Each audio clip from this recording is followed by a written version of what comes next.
Voilà, donc nous abordons la quatrième et dernière partie de ce chapitre sur les prophètes avec les 12 petits prophètes. Alors, la première question que l'on peut se poser, c'est s'agit-il d'un livre ou de 12 livres? En effet, les 12 petits prophètes sont considérés par la tradition juive comme constituant un quatrième livre prophétique d'une dimension analogue aux trois grands prophètes, Isaïe, Jérémie et Ézéchiel. Les plus anciennes sources juives considèrent déjà les 12 petits prophètes comme un seul livre. Il ne s'agit pas d'une simple compilation de livres déjà achevés par ailleurs, mais on remarque en effet la présence d'éléments qui pourraient refléter l'activité d'une ou plusieurs rédactions portant sur toute ou partie du corpus, comme les suscriptions par exemple. Le premier verset en ouverture du livre qui nous indique régulièrement eh bien, quel est celui qui parle, à quel moment. Par exemple, si je prends le livre d'Osée, parole du Seigneur qui fut adressée à Osée, fils de Béhéri, au temps d'Ozias, de Jotham, d'Akaz et d'Ézéchias, roi de Juda, et au temps de Jéroboam, fils de Joas, roi d'Israël. On est situé dans le temps et dans l'espace.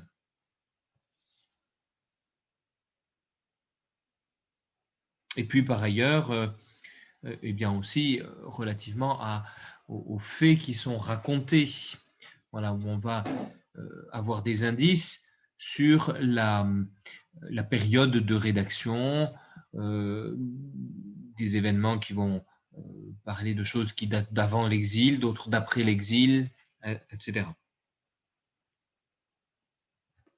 Alors, si l'on regarde le classement de ces différents livres dans la Bible, alors on a deux classements différents selon le texte massorétique, la Bible hébraïque, ou bien la Bible grecque, la Septante. En tout cas, le texte massorétique a classé les livres, grosso modo, selon l'ordre chronologique supposé de leur activité prophétique, d'après les porteurs de la tradition hébraïque pré-chrétienne. Mais l'absence de notice chronologique, sous tel roi, par exemple, ce que je vous ai lu pour l'ouverture du livre d'Osée, par exemple, donc parfois on n'a rien. On a juste, parfois on a juste le nom. Voilà, Joël, parole du Seigneur qui fut adressée à Joël, fils de Pétuel. Point. On ne sait pas à quelle période, sous quel roi, etc. Et donc ça a pu complexifier les datations.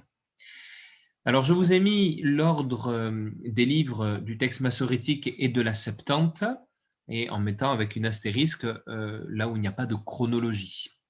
Donc on a Osée, Joël, Amos, Abdias, Jonas, Michée, Nahum, Habacuc, Sophonie, Agé, Zacharie, Malachie pour le texte massorétique. Et la Septante va modifier un peu l'ordre des premiers livres, garde Osée au début, ensuite va être Amos, Michée, Joël, Abdias, Jonas, et ensuite on retrouve les 6 derniers dans le même ordre, Nahum, Habacuc, Sophonie, Agé, Zacharie, Malachie.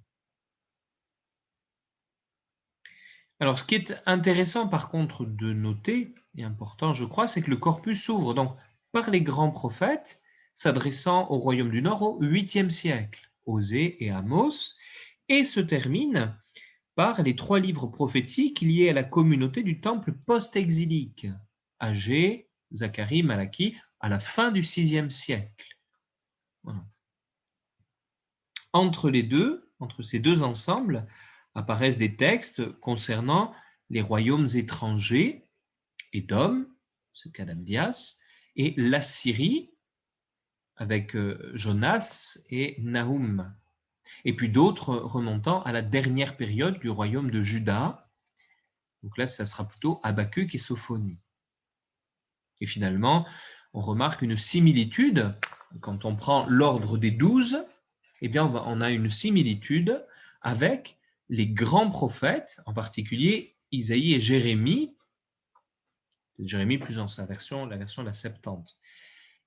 Et ainsi, on voit que le corpus s'ouvre par des paroles de jugement contre Israël, puis viennent ensuite des oracles contre les nations, Et le tout se termine par des prophéties d'espérance annonçant le salut. Et là, on a, en gros, grosso modo, le même ordre que pour les grands prophètes, en tout cas pour Isaïe et la version grecque de Jérémie. Donc, c'est ce qui a fait aussi considérer les 12 comme un seul livre prophétique. Alors, eh bien, voyons ensemble le contenu des différents livres. Parcourons-les l'un après l'autre. Alors, je vais prendre l'ordre de la Bible hébraïque. Tout d'abord, Osée, le livre d'Osée, avec le fameux oracle de la femme prostituée, du prophète, et ses enfants, symbole de la relation difficile entre le Seigneur et Israël. Donc là, c'est pour les 3 premiers chapitres. Puis ensuite est développée la question du faux culte et de la fausse politique d'Éphraïm-Israël. Donc ça, c'est les chapitres 4 à 11. Et puis enfin, les erreurs, la mort et la restauration d'Éphraïm, chapitres 12 à 14. Donc un grand livre quand même de 14 chapitres. Bien ensuite, le livre de Joël, présentant des malheurs frappant Sion, et puis, perspective de repentance, premier chapitre et la moitié du deuxième. Et puis ensuite, le salut pour Sion et le jugement des ennemis. La fin du chapitre 2 jusqu'au chapitre 4. Ce qui est très beau avec ce livre de Joël, c'est qu'on a presque sur chacun des 4 chapitres un déploiement presque liturgique. Le livre de Joël, c'est celui que l'on entend au début du carême pour le mercredi des cendres, au chapitre 2. Revenez à moi de tout votre cœur, dans le jeûne, les pleurs et les cris de deuil, déchirez votre cœur et non pas vos vêtements, etc. En fait, on a vraiment ça dans le premier chapitre, c'est très axé sur l'appel à la pénitence, la repentance, etc. Le chapitre 2, en tout cas la deuxième partie du chapitre 2, c'est la victoire du Seigneur, avec la jubilation, fils de Sion, etc. On a une forme de victoire, au fond, c'est un contexte quasiment pascal. Au chapitre 3, il y a l'annonce de l'Esprit qui est répandu sur toute chair. Donc là, on a une image de la Pentecôte, la future Pentecôte chrétienne, et puis au chapitre 4, une vision eschatologique. Donc finalement, on a une dimension pascale dans ce livre de Joël. Ce sera un très bon sujet de devoir, par exemple. Voilà, sur ces 4 chapitres, en fait, une dimension pénitentielle qui ressemble à notre carême, un contexte, un petit passage extrêmement joyeux de salut, finalement, telle la fête de Pâques, puis le don de l'Esprit Saint, et puis, comme pour la Pentecôte, et puis enfin, le jugement des nations, mais dans un rassemblement eschatologique. Voilà. Donc, un très beau livre, que ce livre de Joël. Et ensuite, le livre d'Amos, qui présente tout d'abord un cantique contre les nations sur les 2 premiers chapitres, puis des oracles contre Israël, dans les chapitres 3 à 6. Ensuite, nous avons 5 visions d'Amos, dans les chapitres 7 à 9. Et puis, enfin, donc, une ouverture eschatologique et la vision paradisiaque d'une nature prolifique à la fin du chapitre 9. Il y a donc un livre assez conséquent d'Amos, l'un des éleveurs de Tekoa, au temps de Josias, roi de Juda, et au temps de Jéroboam, fils de Joas, roi d'Israël, 2 ans avant le tremblement de terre. Vous voyez, là, on a une notice chronologique très précise en ouverture du livre. Ensuite, le tout petit livre d'Abdias, un seul chapitre qui évoque l'annonce de la destruction d'Édom jusqu'au rétablissement d'Israël. Petit chapitre de 21 versets.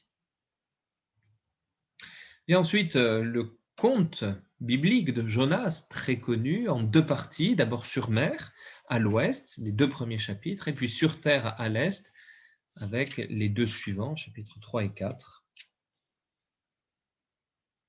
Voilà, c'est un conte biblique, hein, voilà, entre Jonas qui passe 3 jours dans le ventre d'un poisson, puis une ville extraordinairement grande où il faut 3 jours pour la traverser, lui le fait en une journée à peine, qui proclame la conversion, tout le monde se convertit, et puis il finit quand même par râler parce que sa parole est efficace et que les gens se convertissent, quoi, à râler contre Dieu à cause de ça.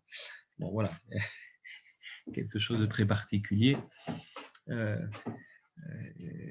donc dans ce livre de Jonas, quoi, finalement.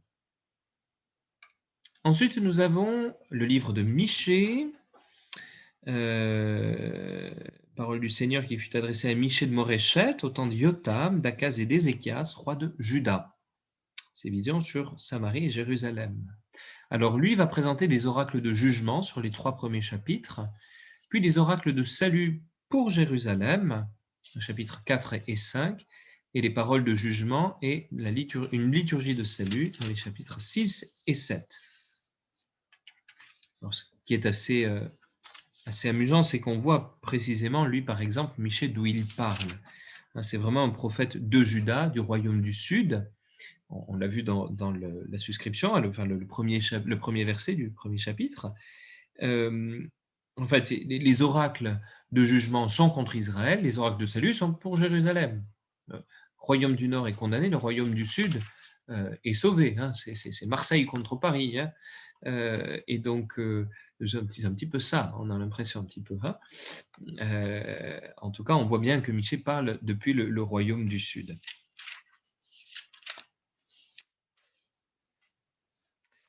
Après Michée, nous trouvons Naoum, avec en ouverture un combat cosmique un petit peu. Il y a les éléments de la création qui s'ébranlent un peu, exprimant la colère du Seigneur.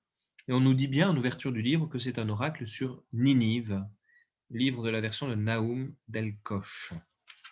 Donc il là aussi n'est pas situé géographiquement, ni du coup d'un point de vue chronologique, mais on sait qu'il s'adresse, donc c'est un oracle sur Ninive, et donc après ce combat cosmique et donc manifestant la colère du Seigneur, et bien l'annonce de la ruine de Ninive. C'est le chapitre 2 et 3.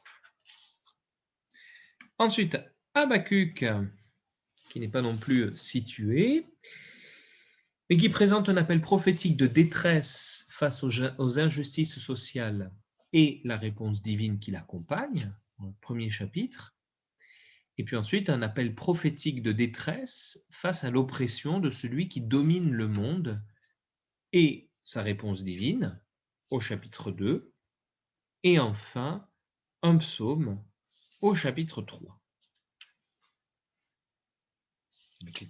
Un appel à l'intervention du Seigneur sous la forme d'un psaume. Ensuite, nous trouvons Sophonie. Sophonie et ses 3 chapitres, où il commence par les annonces de jugement contre Juda et Jérusalem, pas de jaloux, cette fois, donc chapitre 1 et début du chapitre 2, le jugement des nations, chapitre 2, le jugement de Jérusalem et des nations, chapitre 3, et les promesses de salut pour les nations et Israël. Voilà. Alors, Sophonie qui est un prophète du Sud, hein, puisqu'il nous est dit en ouverture du livre, parole du Seigneur qui fut adressée à Sophonie, fils de Couchi, fils de Guédalia, fils d'Amaria, fils de Hiskia, au temps de Josias, fils d'Amon, roi de Juda. Un prophète du royaume du Sud. Puis nous avons Agé. Alors, lui, il se situe, la 2e année du roi Darius, le 6e mois, le 1er jour du mois. Voilà. Qui va donc Agé qui présente une double séquence et symétrique, rappel des erreurs du passé, début du premier chapitre et début du 2e chapitre, et puis début du premier chapitre et les versets 10 à 19 du 2e chapitre, et puis les perspectives heureuses, début du 2e chapitre et fin du 2e chapitre. Erreur du passé, perspective heureuse, erreur du passé, perspective heureuse. L'avant-dernier livre des 12 petits prophètes, c'est le livre de Zacharie. Donc, un long livre, puisqu'il fait 14 chapitres, donc, qui commence par un petit prologue, qui est situé aussi, Zacharie, chronologiquement, un tout petit peu après Agé. Agé, c'était la 2e année du roi Darius, le 6e mois. Et Zacharie, il est à la 2e année de Darius, mais au 8e mois.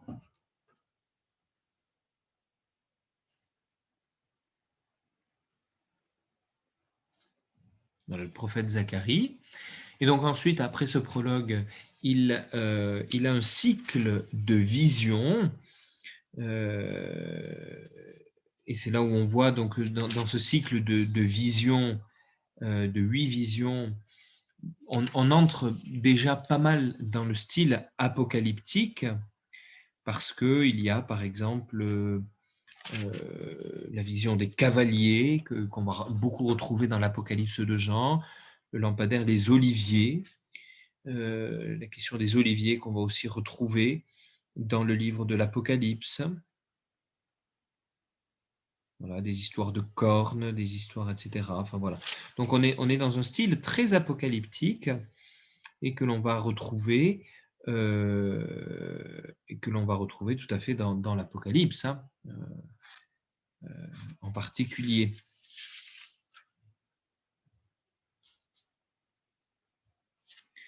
Ensuite, donc, un épilogue de cette partie donc des visions, sur les chapitres 7 et 8, et puis ensuite une déclaration, ainsi que s'ouvre le chapitre 9, proclamation. Et quelle est cette proclamation? Eh bien, c'est le retour, la promesse du retour. Et puis dans les chapitres 12 à 14, une nouvelle déclaration, proclamation. Cette fois-ci, c'est l'univers régénéré, avec le combat qui se termine par le combat eschatologique et la splendeur de Jérusalem. Et là aussi, on a pas mal d'acquaintances avec le livre de l'Apocalypse, avec les visions finales d'Ézéchiel. Voilà. Et puis nous terminons avec le livre de Malachie, qui lui va déployer divers thèmes. Alors là, Malachie dit qu'il s'adresse à Israël par le ministère de Malachie, mais là c'est Israël en tant que peuple. Donc Malachie déploie divers thèmes: l'amour pour Israël, les conditions pour un culte authentique, la protestation contre le divorce, le jour du jugement, l'appel à la repentance, l'annonce de la justice de Dieu, et les figures de Moïse et d'Élie. En ce temps de l'Avent, et en particulier aujourd'hui, le livre de Malachie se termine de cette manière-là: voici que je vais vous envoyer Élie, le prophète, avant que n'arrive le jour du Seigneur grand et redoutable. Il ramènera le cœur des pères vers leurs fils et le cœur des fils vers leurs pères, de peur que je vienne frapper le pays d'anathème. Voilà.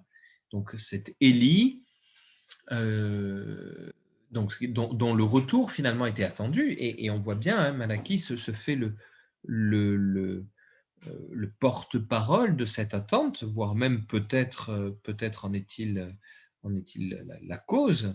Et c'est intéressant parce que juste à côté, dans ma Bible de Jérusalem, juste à côté de ce verset que je viens de vous lire, il y a un petit renvoi, Matthieu chapitre 17, versets 10 à 13. Il se trouve que c'est l'évangile de la messe du jour qui dit ceci: descendant de la montagne, les disciples interrogèrent Jésus: pourquoi donc les scribes disent-ils que le prophète Élie doit venir d'abord? Jésus leur répondit: Élie va venir pour remettre toutes choses à sa place, mais je vous le déclare, Élie est déjà venu. Au lieu de le reconnaître, ils lui ont fait tout ce qu'ils ont voulu, et de même le Fils de l'homme va souffrir par eux. Alors les disciples comprirent qu'il leur parlait de Jean le Baptiste. En effet, Jean le Baptiste qui est finalement